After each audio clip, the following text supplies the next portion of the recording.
ગણિતનું ચોથું પ્રકરણ ભૂમિતિના પાયાના ખ્યાલો ભણી રહ્યા છીએ. આ શ્રેણીમાં આજે આપણે થોડુંક નવું શીખીશું તેમજ હવે પછીનું એક સ્વાધ્યાય 4.3 ગણીશું. પ્રથમ નવું શીખીએ. આપણે આજે નવું શીખીએમાં આપણે જે પણ આપીએ છીએ તે તમારી નોટબુકમાં સરસ મજાના અક્ષરે છે એ નોંધતા રહેજો, જેને કારણે આ ધોરણમાં તો ઠીક, પછીના ધોરણમાં પણ આ જ વસ્તુ જ્યારે આવે ત્યારે તમે તેને પુનરાવર્તન તરીકે કરી શકો. પ્રથમ મહત્વના મુદ્દાઓ જોઈએ. ખૂણો છે એના વિશે છે એ આજે આપણે સમજવાનું છે કે ખૂણો શું છે. તમે ઘણી બધી જગ્યાએ ખૂણાઓ જોયેલા છે. ખૂણો શું છે તો કે એક સામાન્ય અંત્ય બિંદુમાંથી રચાતા કિરણો છે એ ખૂણો રચે છે. એક જ બિંદુમાંથી એકથી વધારે કિરણો જો નીકળતા હોય તો શું બનાવે? તે ખૂણો બનાવશે. હવે ખૂણો રચતા બે કિરણોની મદદથી જે ખૂણો બને છે એ બંને કિરણોને ખૂણાના ભુજ અથવા બાજુઓ કહે છે. સામાન્ય બિંદુને ખૂણાનું શિરોબિંદુ અથવા તો ઉદ્ભવ બિંદુ કહે છે કે જ્યાંથી છે એ ખૂણો છે એ શરૂ થાય છે. ફરીથી ભૂમિતિ છે એટલે ભૂમિતિમાં આકૃતિઓ આવવાની જ છે અને આકૃતિઓ છે એ તમારે ફક્ત પેન્સિલ અને માપપટ્ટીથી દોરવાની છે. જેટલા પણ નામ પણ આવે છે તે તમામ નામ પણ છે એ માપપટ્ટીથી આપણે પેન્સિલથી લખવાના છે.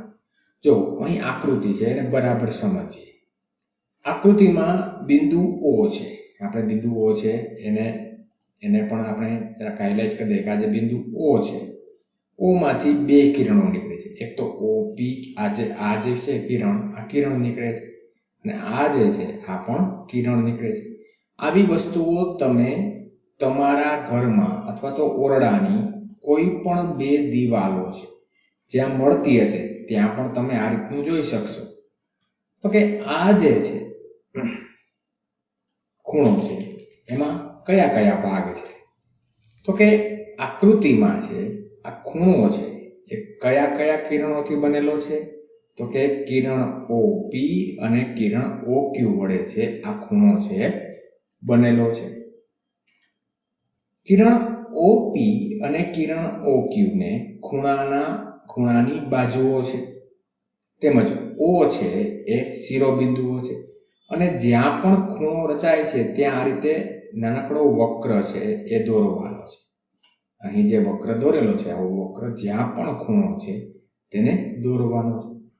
હવે પ્રશ્ન એવો થાય છે કે આ ખૂણો આપણે દોરી લીધેલો છે જેમાં ત્રણ બિંદુઓ છે. બિંદુ P છે, બિંદુ O છે અને બિંદુ Q છે. હવે આ જે ખૂણો છે એને દર્શાવવો કઈ રીતે, લખવો કઈ રીતે? જો કિરણને આપણે ઉપર એક તીરની નિશાની વડે બતાવીએ છીએ, જે આપણે ગયા વિડીયોમાં જોઈ ગયા કે ભાઈ તીર છે એ બે અક્ષરો અંગ્રેજી ABCD ના બે અક્ષરોથી દર્શાવે છે. પહેલો અક્ષર છે ઉદ્ભવ બિંદુ છે અને બીજો છે એ કિરણ છે એ કયા બિંદુ તરફ જાય છે તે બતાવે છે. અહીં ખૂણો છે તો ખૂણાને દર્શાવવા માટે શું કરવું? તો કે ખૂણો દર્શાવવા માટે શું કરવાનું? તો કે નામ જે આપવું છે એના માટે તો કે એક તો શિરોબિંદુ તો લેવાનું જ છે કેમ કે ખૂણો ત્યાં જ રચાય છે. એ સિવાય ખૂણો બનાવતા જે બે કિરણ છે એની બાજુના એક બિંદુઓ છે એ લેવામાં આવે છે. જો ફરીથી પાછી આ જે આકૃતિ જોઈએ તો અહીં આ જે ખૂણો O બનેલો છે, આપણે O ને છે એ રાઉન્ડ કરી દઈએ કે આ જે ખૂણો O બનેલો છે આને કઈ રીતે બતાવવું? તો કે ખૂણો O બતાવવા માટે બે રીતો છે. આપણે બંને રીતો છે એ જોઈ. પ્રથમ તો કે ફક્ત ખૂણો O કરીને લખી દઈએ. આપણે જો ખૂણાની નિશાની છે એ પણ જોઈએ. સંકેતમાં જો ખૂણો છે એવી નિશાની અને ત્રણ બિંદુઓ છે લેવાના છે. તો અહીં 3 બિંદુઓ લીધેલા છે. આ જે છે ખૂણાની નિશાની છે, અહીં 3 બિંદુઓ, બિંદુ P O Q અથવા તો ખૂણો Q O P અથવા ફક્ત એક જ અક્ષર ખૂણો O વડે દર્શાવાય છે. હવે આ જે દર્શાવીએ એમાં તો કે જે પણ ખૂણો બનાવતું જે શિરોબિંદુ છે એ હંમેશા છે એ આ જે 3 મૂળાક્ષરો છે એની વચ્ચે હંમેશા લખવામાં આવે છે. એટલે કે આ જે ખૂણો છે અને ખૂણાને એક રીતે અહીં લખેલો બતાવેલો છે કે P O Q, બીજી રીતે Q O P, એ રીતે પણ આપણે એને દર્શાવી શકીશું. એટલે કે ખૂણો ગમે ત્યારે કોઈ પણ હશે, બરાબર છે, ત્યારે એનું વચ્ચેનું જે બિંદુ છે ત્યાં ખૂણો રચાય છે. અથવા તો આ જે વસ્તુ છે, આ જે સંકેત છે, આ સંકેતને બીજી રીતે સમજવું હોય તો કઈ રીતે સમજી શકાય? તો કે O માં ખૂણો બને છે, OP એક કિરણ છે અને OQ છે બીજું કિરણ છે. આ રીતે કોઈ પણ ખૂણો આ રીતે દર્શાવેલો છે, તેના માટે તમે આ રીતે છે એ કોઈ પણ ખૂણો છે એ દોરી શકો છો. હવે જ્યારે આપણે ખૂણો દોરીશું તો ખૂણો છે એ સમતલ છે એના ભાગ કરશે. અગાઉ આપણે બંધ વક્રમાં જોઈ ગયા છે કે બંધ વક્ર અને સમતલના કેટલા ભાગ હોય છે? તે 3 ભાગ હોય છે. અહીં પણ કોઈ પણ ખૂણો છે એ સમતલના 3 ભાગ કરે છે. કયા કયા? તો કે ખૂણાનો બહારનો ભાગ, ખૂણો પોતે અને ખૂણાનો અંદરનો ભાગ. આ વસ્તુ આકૃતિ દ્વારા સમજીએ. અહીં આપણને ખૂણો આપેલો છે, ખૂણો PQR અથવા તો RQP. અહીં ખૂણાનો બહારનો ભાગ એટલે કે જે વસ્તુ ખૂણામાં આવતી જ નથી. જો આ જે બિંદુ Z છે ખૂણામાં નથી આવતો, એટલે કે આ ખૂણાની બહારની બાજુ. X છે તો કે એ ખૂણાની અંદર છે. જ્યારે આ જેટલા પણ બાજુઓ પરના બિંદુઓ છે એ કેના બિંદુઓ છે? તો કે ખૂણાના પોતાના. એટલે કે અહીં જે 4 બિંદુઓ અથવા તો જેટલા બિંદુઓ આપેલા છે એ આપેલા ખૂણાના બિંદુઓમાંથી આપણે કેવું હોય તો આપણે એમ કહી શકીએ કે બિંદુ Z છે એ ખૂણાના બહારના ભાગમાં છે, બિંદુ X છે એ ખૂણાના અંદરના ભાગમાં છે, જ્યારે બિંદુ P, S, Q અને R છે એ ખૂણા પરના બિંદુઓ છે. આટલી વિગતો ખૂણાની છે એ આપણે યાદ રાખવાની છે. હવે આગળ વધીએ આપણે. સ્વાધ્યાય 4.3 નાનકડું સ્વાધ્યાય છે, આકૃતિઓ દોરવાની છે અને મજા આવે તેવું સ્વાધ્યાય છે. ચાલો પ્રથમ છે પ્રશ્ન પહેલો જોઈએ. આપણને આકૃતિ આપેલી છે, આ આકૃતિ પરથી આપણે ખૂણાઓ લખવાના છે. આકૃતિમાં કેટલા ખૂણાઓ છે? તો કે 4 ખૂણાઓ છે. આ 4 ખૂણાઓ છે આપણે ત્રિબિંદુ પદ્ધતિથી બતાવીશું. એમ પણ કહી શકીએ આપણે કે આપેલી આકૃતિમાં ખૂણો A છે, ખૂણો B છે, ખૂણો C અને ખૂણો D. એ રીતે નહીં, પરંતુ ત્રિબિંદુ પદ્ધતિથી બતાવીશું. એટલે કે જો નીચે પહેલા આપણે ખૂણાના નામ લખી લઈએ, ત્યારબાદ આપણે એને સમજશું. ખૂણો ABC. હવે ખૂણો ABC એટલે કયો ખૂણો થયો? તો કે જે વચ્ચેનો જે પણ મૂળાક્ષર હશે તે ખૂણો, એટલે કે આ ખૂણો ABC. ત્યારબાદ BCD એટલે કે આ બીજો ખૂણો. ત્યારબાદ CDA એટલે આ ત્રીજો ખૂણો અને DAB એટલે આ થયો ચોથો ખૂણો. આ જે 4 ખૂણા છે આપણે ત્રિબિંદુથી. હવે જ્યારે પણ ક્યાંય પણ ખૂણો લખવાનો આવશે ત્યારે આપણે આ ત્રિબિંદુ પદ્ધતિનો જ ઉપયોગ કરીશું. આ થયો પ્રશ્ન પહેલો. આગળ વધીએ આપણે પ્રશ્ન બીજા તરફ. આપણને આકૃતિ આપેલી છે, એના પરથી આપણે થોડાક પ્રશ્નો છે એના જવાબ આપવાના છે. પ્રથમ પ્રશ્ન એવો છે કે ખૂણા DOE નું અંદરનું બિંદુ. એટલે પ્રથમ તો આપણે આકૃતિમાં ખૂણો DOE ક્યાં છે એ શોધી લઈએ. આ છે ખૂણો DOE. હવે આની અંદર કોઈ પણ બિંદુ છે? તો કે હા, બિંદુ A છે એ ખૂણા DOE ની અંદરનો બિંદુ છે. એટલે આપણો જવાબ શું મળશે? ખૂણા DOE નું અંદરનું બિંદુ છે A છે. બીજો જોઈએ આપણે ખૂણો EOF ના બહારના બિંદુઓ. ખૂણો EOF, પ્રથમ તો ખૂણો EOF એટલે આ ખૂણો થયો ખૂણો EOF. એની બહારના બિંદુઓ કયા કયા છે? તો કે બિંદુ C છે, ખૂણા EOF માં નથી આવતો. આ બાકીના બિંદુઓ છે, આ 4 બિંદુઓ, એ પણ ખૂણા EOF માં આવતા નથી. એટલે કે ખૂણો EOF છે એના બહારના બિંદુઓ કયા કયા થશે? તો કે C, A, D અને E પણ થશે. અહીં E છે એ રહી ગયું છે, બિંદુ E છે.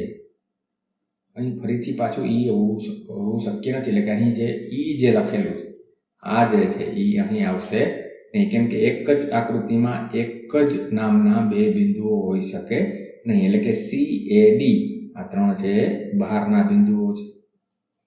ત્યારબાદ ત્રીજો પ્રશ્ન છે કે ખૂણો EOF પરના બિંદુઓ.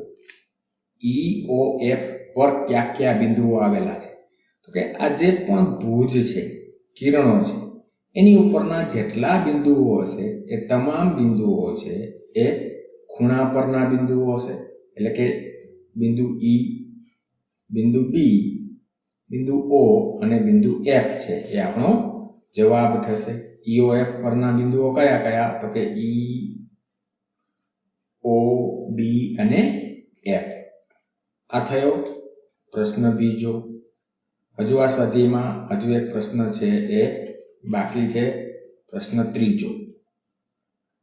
નીચેની પરિસ્થિતિ દર્શાવતી 2 ખૂણાઓની કાચી આકૃતિ દોરવાની છે.